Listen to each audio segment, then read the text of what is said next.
Good morning, everybody. Welcome to the John McEntyre Show. I'm John McEntyre. John McEntyre live. This is live. Um, so, I almost lost my train of thought because I forgot to bring the show in the correct way. I don't want to get in trouble or anything with the FCC. Who is FCC, FTC, whatever, whoever communicates. I want to make sure that I identify myself correctly. But anyway, um, we have a good show today. Had a question that came in about. They think their identity has been stolen, and so I'm going to offer a few tips on how to handle that situation. But you know the routine. We're going to get into a few wallet wins that I've received, and we'll do the question of the day. Then I'll be on my way. Okay, I'm going to stop. I swear this was my last time doing that today. I promise. Maybe. All right. Wallet win number one, which is wallet win number one, and it came from a client we worked with. Andrea, the our I call her our lead coach, our lead financial coach. Um, Basically, what happened? She rearranged the client's budget to show them that they could afford long-term care insurance because they thought that it was too expensive, and so they looked. She looked at everything, looked at their situation, moved some things around, told them to be a little bit more disciplined over here, this, that, and the other. And now they can afford, they have long term care insurance. Well, they will have it. They've applied for it. Because there, there's no denying that long term care insurance can be expensive, uh, mainly because it's insuring one of the highest risk times of your life, which is towards the end and the things that it has to cover. So yes, it can be expensive, but it is one of the most needed of the insurance. All of the insurances are important, and this one is specifically important because of the season of life that it's handling. And so you at when you get into that season, the latter season of life, your options start to get limited. And so there's only a few options that you have. And so companies know it, they know that they're taking higher risks. And so they know that they were probably doing some payouts on these particular situations. So that's why it can be a little more costly than other types of insurance. But then again, once you look at it like compared to like home insurance, then it's not so expensive. um, and we all consider our home to be very valuable. We're willing to pay the premiums to insure it. Okay, well, long-term care, which is handling usually the facility, the long-term care facility where you will be staying and all this. So you have to look at it like that. This could be your new home for a while, and so if you look at it that way, then it's really not that expensive. I mean, once I accepted it, that's kind of how I looked at it, and I was like, okay, compared compared to home insurance, then it's really not that because it would be taking care of a new my new residence basically is what it would be helping to take care of part of. So let's just put it in perspective. But in this particular situation, the client knew that it was important, and so they went with it. All right. So wallet win number two, I was laid off from my main job. Good thing is I have 6 months of reserve, and my part-time job offers health benefits. So I'm in the process of setting that up. Yeah, that was real smart. I've seen a situation like that myself. Uh, lost my so-called main gig, and my second gig actually had benefits. So, and I've shared that story a couple of times because that's where I actually shared the story. I had a 401k and didn't know it was contributing to it, had forgotten about it because it was from my side gig, and I just wasn't thinking about it. It was just a little bit of money going in there. But after it had actually got to sit there and work, and it was actually a good 401k plan at that. Um, it was actually good that I'd forgotten about it, because if I had seen it earlier, it might have funded a vacation or a plane trip somewhere. So I actually was able to use it, use it more beneficially for myself. So yes, that is a good wallet win. Wallet win number three. Um, I'm a single mom and my car broke down. A mechanic at my church repaired everything for free. He said he repairs so many cars a week as his ministry. Now, that's the kind of people I want to be around. People that use their skills to serve others in need. Um, yeah, that's probably one of my best wallet wins. There, is to see, I love hearing those types of stories, um, because so many people, they have talents and skills, and they don't know how to use them, and then it blesses them to be a blessing. And so that's really how it's supposed to be. Everyone's serving each other instead of just so me all the time. Who can serve me? Who can serve me? We look at serving others, and that does cause a big win for the wallet. I'm a true believer in that, because I have enough. Like in law, something doesn't really come into law until they have a lot of case study. I have enough case study to that I'm totally convinced that blessing others, helping others, will in turn help you. So that was a big wallet win. All right, so here we go in our question, um, basically about the identity being stolen. So the short form is, I think my identity has been stolen, and what should I do about it? And it's not uncommon at all. I mean, identity theft is a huge business. Turn on your television, or if you're watching television, um, regular TV with commercials, you'll see the identity theft commercials. If you're up late at night, you'll see the identity theft infomercials. Well, it's not even late at night; they run all day now. That's because it's a multi-billion-dollar business now. Identity theft always has been, but now with the internet, you have these cyber criminals now. It's much easier to make happen, and so it is really important now, more important than ever, to really be on top of your identity, making sure your identity is always in check. Most people just think, the social medias, Facebook. Long as I'm good on Facebook and IG, long as I haven't been hacked, and that's nothing compared to you go to use your card and you can't use it. You go to make a purchase and you can't make the purchase, or you check your credit. You're looking at your driveway. You have two cars, but there's three on your credit. That's now that's totally different. You'll totally forget about Facebook and IG and everything when you see it gets that expensive. You lose your account on Facebook, you lose. I've lost my other page, the page that you're viewing this through on John McEntyre Facebook. This is my new page. I had to create this new one because someone hacked my old one and it just went away. I was like, okay, I can handle that, because I've also been in the process of my identity being stolen, myself twice, and Andrea also. And we worked with a number of clients. Much more stressful when you get the call that someone, where the call is basically like this: where are you? Where are you located right now? Are you in Charlotte, North Carolina? Yes, I am. Okay, someone in Virginia just rented a car with your card. Okay, now it's time to get stressed. Or, so you're in North Carolina, correct? Yes. Someone in California has spent $5,000. Yeah. Now that's stressful. That's stressful. Good part about it, banks took care of it, but still didn't minimize my stress. I mean, I was happy that they were taking care of it, but I was like, I hope they take care of it before any more damage is done.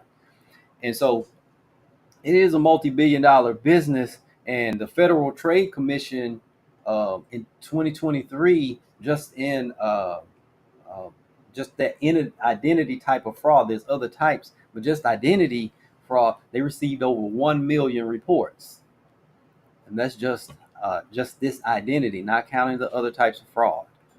So That's how big it is, and that's also to say how easy it is to for this to happen. So the first thing is you need to understand how to check for identity theft with to address this question. First thing you want to do is review your credit reports just to see how, because most of the time if you catch something, it's not as quick as like the examples I gave in my situation. It happened right then and they caught it. Sometimes it can take a little bit longer to actually catch. You know, so first thing, if you have any inkling that maybe my identity has been compromised or something's not right, first thing you should do is check your credit reports.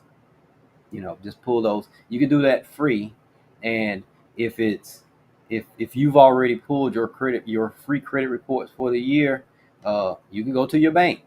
Banks do it, and they when they do it, and it's not for credit purposes, they're checking it. Then it's like it was never, pulled or whatever. They can actually do it for you.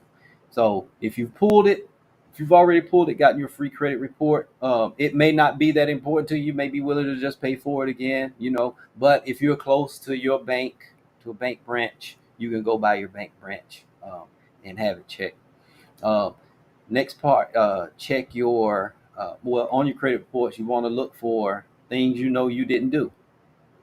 And you can start the process of you know, disputing those if you do see anything on there, and pull all three. You have to make sure you pull all three credit reports, because sometimes that's the way credit works. Some companies may report to this one, they may report to Experian, but not to TransUnion, and vice versa.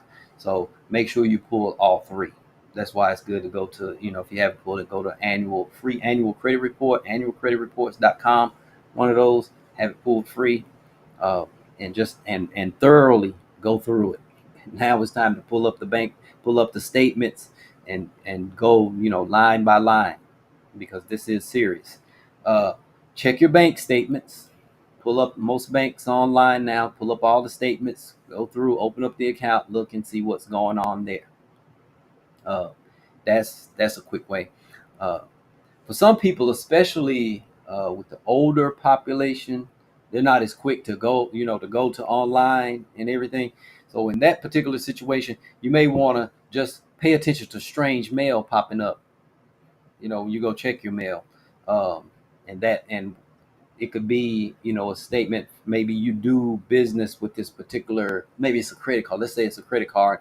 You receive contact from that card company in the mail, saying, hey, this, you're looking at it and you're like, I didn't do this, because sometimes, especially if it gets on the part where you're being overdrawn, things like that, pay attention to those strange mails and communications, uh, emails. Every company, every company that you deal with, that you that you have any credit with, they tell you how they're going to communicate with you. And so make sure to be, if you have any inklings or whatever that your credit may have been stolen, and these companies call, don't just start talking right off the top. Don't start just saying, hey, yeah, I think my credit's been. Just let them do the talking, and because they have to verify who you are.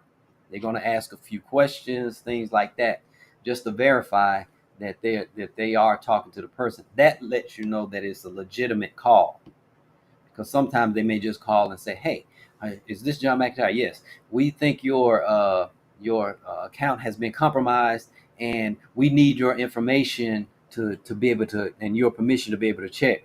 Okay, first of all, who are you? Because they're supposed to identify themselves. Then they're supposed to go through a process of identifying who you are, making sure you're the person they're supposed to be talking to, if it's legitimate. So just have that, just take that into an account. Email, that's probably one of the easiest ones, is because most people, they just click and open the email, and there you go. Even social media, they can, social media is very hot. We get um, you know, people are constantly hacking.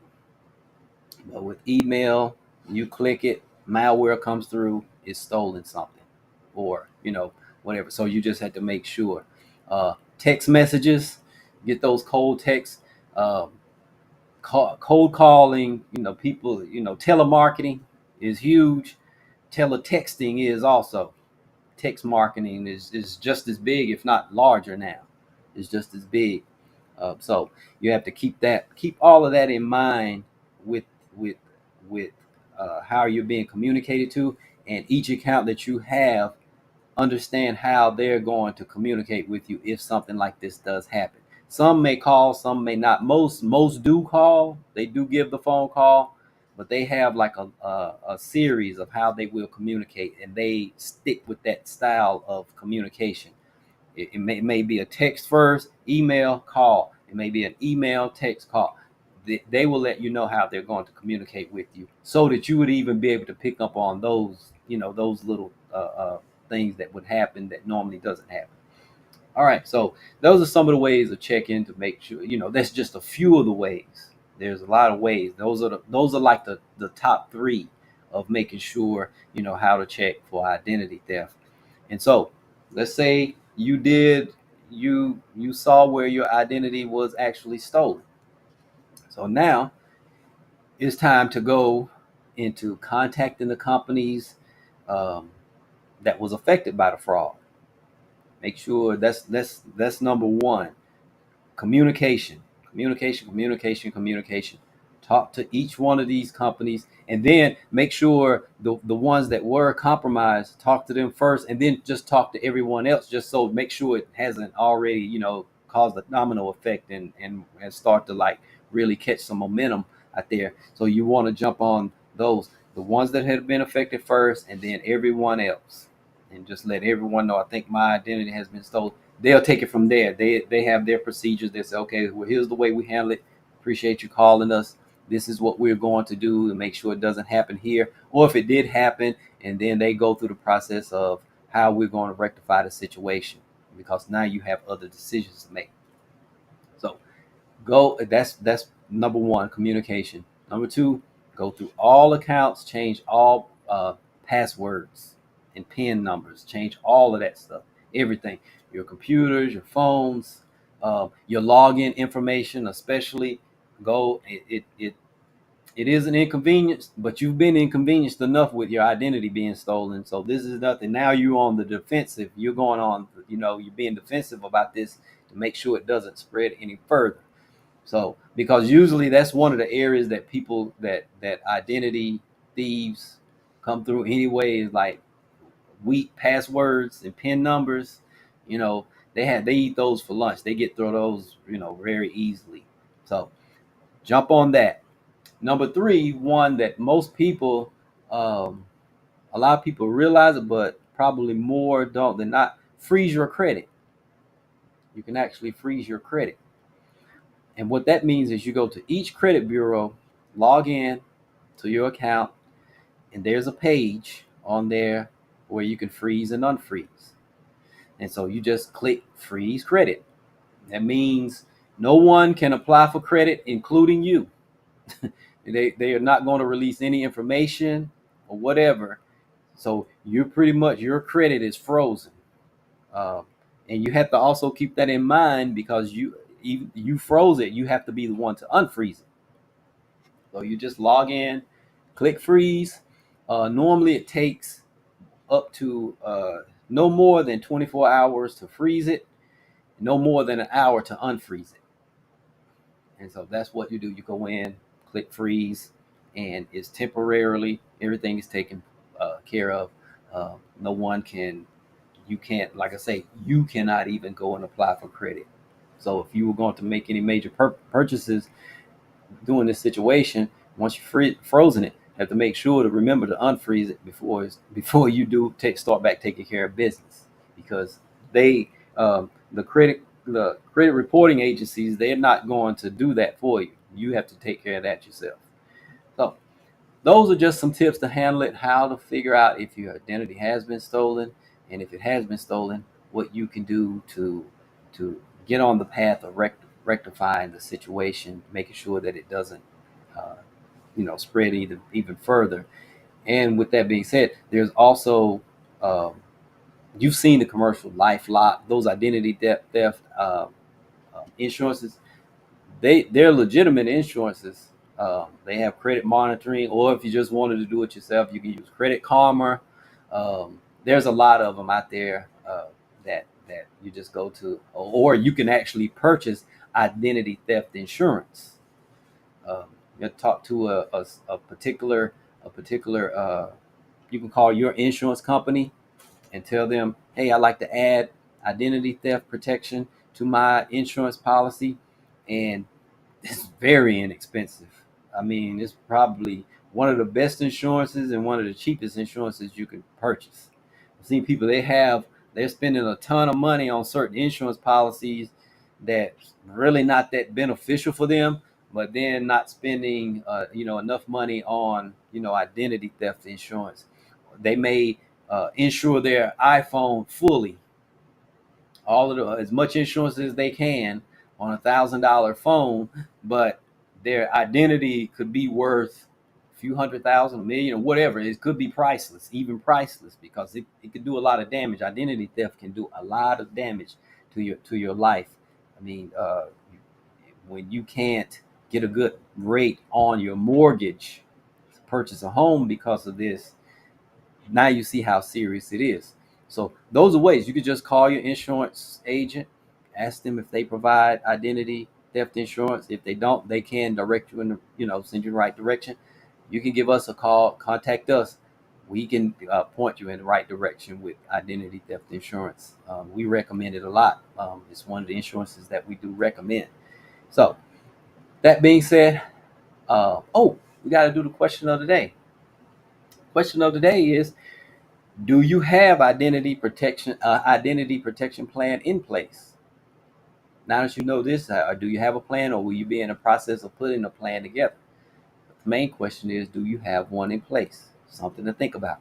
So I hope that I gave some good information today. And if I did, share it, like the video, share the video with others, subscribe, send in your questions, your comments, your wallet wins. And until tomorrow, we'll be back, same time, same channels. Good day.